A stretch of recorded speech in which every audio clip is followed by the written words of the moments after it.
Audio Jungle.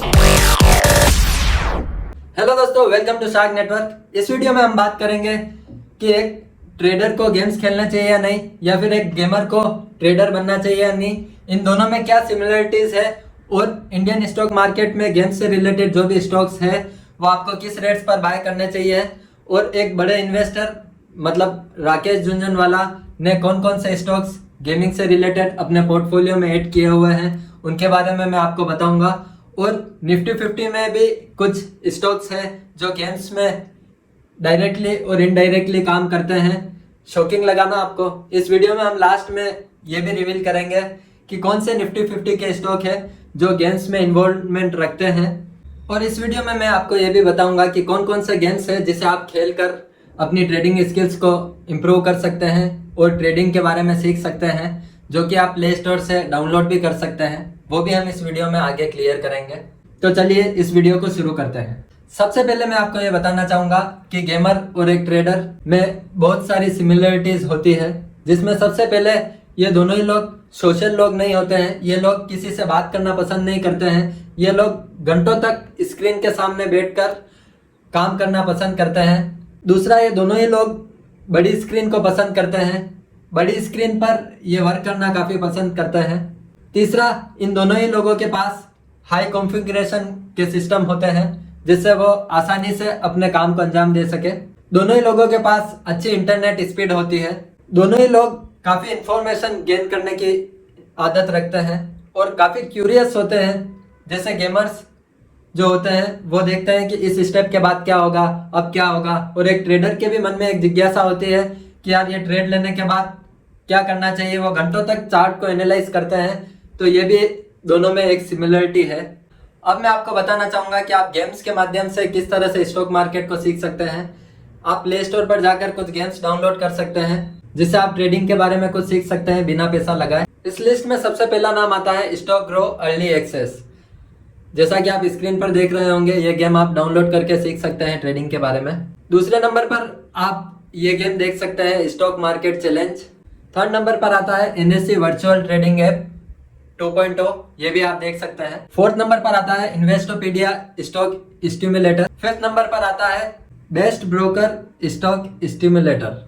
तो दोस्तों, ये कुछ गेम्स मैंने आपको बताए जिससे आप स्टॉक मार्केट से रिलेटेड टर्म्स और अपनी ट्रेडिंग स्किल्स को इम्प्रूव कर सकते हैं। एक ट्रेडर को एक अच्छा गेमर होना बहुत आवश्यक है दोस्तों, क्योंकि ट्रेडिंग में एक स्किल की रिक्वायरमेंट होती है। क्योंकि आपको क्विक डिसीजन लेने होते हैं। अगर आप इंट्राडे करते हैं तो आप ये जानते होंगे कि आपको पल में बाय पल में सेल करना होता है, और वो क्विकनेस एक गेमर के अंदर होती है। इसीलिए अगर आप गेम खेलते हैं तो आपको पता होगा कि सर्टेन टाइम लिमिट्स में आपको काफी एफर्ट्स लगाने होते हैं कुछ टास्क करने के लिए। उसी तरह से ट्रेडर के पास भी टाइम लिमिट होती है और उसे भी क्विक डिसीजन लेने होते हैं अगर वो इंट्राडे करता है और स्कैल्पिंग करता है। आइए दोस्तों, अब हम डिस्कस करते हैं 3 स्टॉक जो कि इंडियन स्टॉक मार्केट में लिस्टेड है, जो कि बोर्ड गेम्स, पीसी गेम्स और स्मार्टफोन पर जो गेम्स बनाते हैं उनमें से 3 कंपनी के बारे में मैं आपको बताऊंगा, और ये भी बताऊंगा कि किस लेवल्स पर आपको उन्हें बाय करना चाहिए। तो चलिए स्क्रीन पर चलते हैं। जैसा कि आप देख रहे हैं, ये तीनों ही कंपनी गेमिंग में लिस्टेड हैं और इन तीनों कंपनी में एक सिमिलरिटी है। ये तीनों ही मिड कैप है और इन तीनों स्टॉक्स की मार्केट कैप 5000 करोड़ के अराउंड है, जिसमें कि सबसे ज़्यादा market cap delta Corp limited की है, देन जेंसार टेक्नोलॉजीज़ की है और देन नज़ारा टेक्नोलॉजीज़ की है। तो हम सबसे पहले डेल्टा कॉर्प लिमिटेड को एनालाइज करेंगे। जब आप मंथली चार्ट ओपन करेंगे डेल्टा कॉर्प लिमिटेड का, तो आप पाएंगे कि ये अराउंड 54 के अराउंड एक अच्छा सपोर्ट लेता है। ये जब लिस्ट हुआ था 2007 में, तब भी ये 54 के अराउंड था। 2009 में ये अगेन 54 के अराउंड आया था। 2013 में भी इसने यहाँ पर सपोर्ट लिया था। 2016 में इसने 54 पर सपोर्ट लिया था और पेंडेमिक के सिचुएशन में 2020 में भी इसने यहीं पर सपोर्ट लिया था। ये जनरली देखा जाता है इस स्टॉक में कि ये अराउंड 54-55 के अराउंड एक सपोर्ट लेता है 2-3 सालों में। तो सजेस्टेबल यही रहेगा इस स्टॉक में, क्योंकि ये मिड कैप है, इसलिए आप मेरे सजेस्ट से आप इतनी रिस्क इसमें ना लें। और जब भी ये सेफ जोन मतलब कि लगभग 55 के अराउंड आए तभी इसमें पोजीशन बनाए। ये जेंसार टेक्नोलॉजीज़ का चार्ट है। ये 1 डे का टाइम फ्रेम है। इसमें आप देख पा रहे होंगे कि ये कंटिन्यू नीचे डाउन ट्रेंड में जा रहा है, मगर जब भी ये एक अच्छे सपोर्ट पर आता है और डाउन ट्रेंड में कोई स्टॉक होता है तो मैंने ये ऑब्जर्व किया है कि ये एक अच्छा ब्रेकआउट यहाँ से लेता है।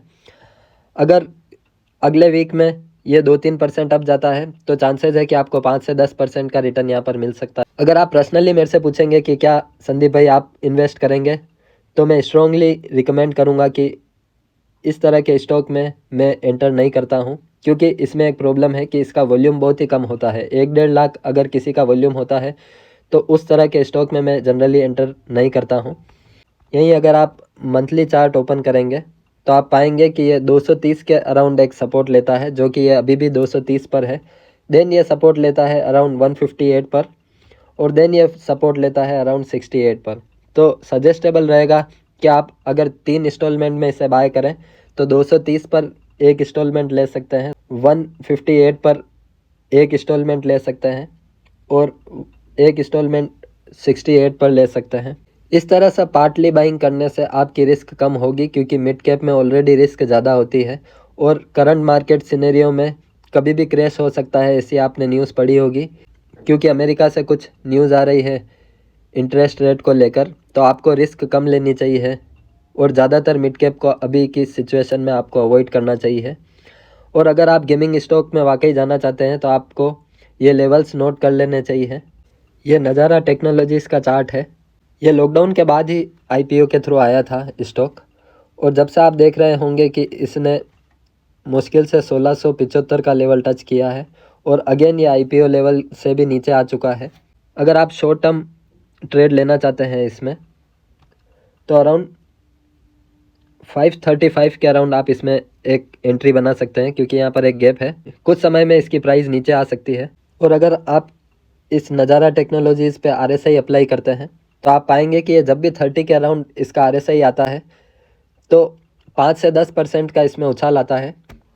लेट्स सी कि जब ये यहाँ पर था तब ये 30 आरएसआई के आसपास था और इसने एक अच्छा जंप यहाँ पर लिया था। अगेन आपने देखा कि यहाँ पर भी 30 आरएसआई था और उसके बाद इसने एक बाउंस बैक लिया। आप यहाँ पर भी देख सकते हैं कि एक 5% का रिटर्न आप पा सकते थे। आप जब यहाँ देखेंगे तो अगेन यही चीज़ आप देखेंगे, यहाँ पर भी यही था और यहाँ पर भी सेम सिनेरियो आपने देखा। जब जब ये 30 आरएसआई को टच करता है तो 5% का रिटर्न आपको स्विंग ट्रेडिंग में मिल सकता है।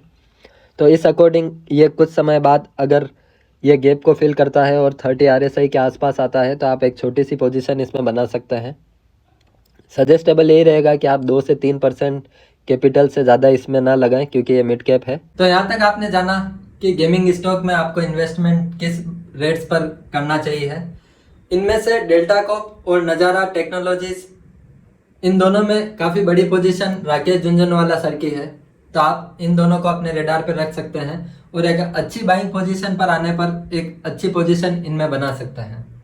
आपको ये जान के शॉकिंग लगेगा कि निफ्टी 50 में भी कुछ कंपनीज हैं जो गेम्स में डायरेक्टली और इनडायरेक्टली इन्वॉल्वमेंट रखती है, जो आईटी सॉल्यूशंस प्रोवाइड करती है, पब्लिशिंग भी करती है गेम्स की, और गेम डेवलपमेंट में भी उनका महत्वपूर्ण योगदान है। उन कंपनियों के नाम है टीसीएस, विप्रो, टेक महिंद्रा, इन्फोसिस। चारों कंपनी निफ्टी 50 का हिस्सा है और आईटी सेक्टर की बहुत बड़ी कंपनी है। ये सभी कंपनीज भी गेम्स में इन्वॉल्वमेंट रखती है। तो आपको गेम्स रिलेटेड मेरी वीडियो कैसी लगी नीचे कमेंट करके ज़रूर बताइएगा, और स्क्रीन पर यहाँ पर टेक्निकल एनालिसिस की प्लेलिस्ट है, इसे ज़रूर चेकआउट करिएगा। धन्यवाद।